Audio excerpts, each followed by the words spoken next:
ئەگەر سیرکن چی ئەو ئاهەنگ جێڕان و شتەی دروست کرد؟ دوو سەرچاوەی هەیە.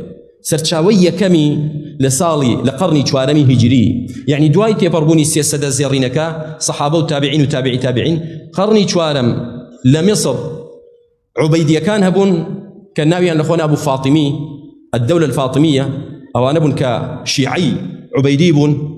ئەوانە هاتن کە لەسەر ڕزاکردن لەسەر ئەبوو بەکر و عومەر و خۆشویستنی ئەبوو بەکر و عومەر ڕزای خۆیان لەبێ خەڵکیان ئیعدام دەکرد، خەڵکیان دەکوشت.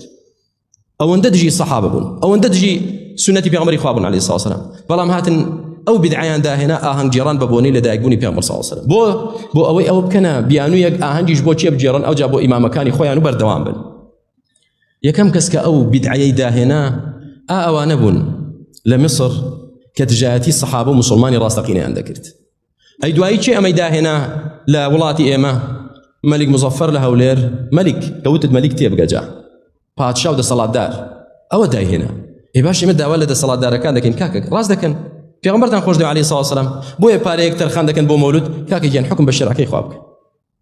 بین مێن تەوجیهێکتان بۆ دێ لە دەرەوە و لای شەیطانەکان دین و ئەخلاقی ئەو میلەتە تێک مەدەن.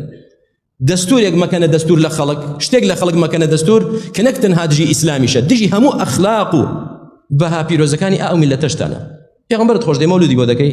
ڕاست نییە، وەڵڵا درۆیە، سیاسەتە براکەم، بەمە وەکوتم تەخدیرە بەنجە، خەڵک بەنج دەکەن، پێغەمبەرمان خۆش دەی عەلەیهی سڵاو وسەلام.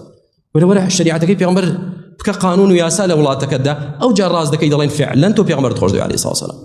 مەلیک مزەفەرەدین هات ئەو بدعەیەی زیندوو کردەوە کە فاتمیەکان کردبوویان، لەگەڵ سۆفیەکان دەهات و شیرنی و ئەو جۆرەشتانەی دەبەخشیە و تا بەیانی لەگەڵیان دەبوو و دەفلێدان و مۆسیقا ژاندن و ئەو جۆرەشتانە، ئەو پێغەمبەریان خۆش دەوێ عەلەیهی سڵاو وسەلام. بەڵام خۆشویستنی ڕاستەقینەی پێغەمبەری خوا عەلەیهی سڵاو وسەلام بەوە دەبێ نحتەکم إلى شرعه ودينه، پابەت بین بە شەرع و دینەکەی و بگەڕینەوە بۆ سەر سونەتەکەی. ئەمە خۆشویستنی ڕاستەقینەی پێغەمبەر عەلەیهی سڵاو وسەلام.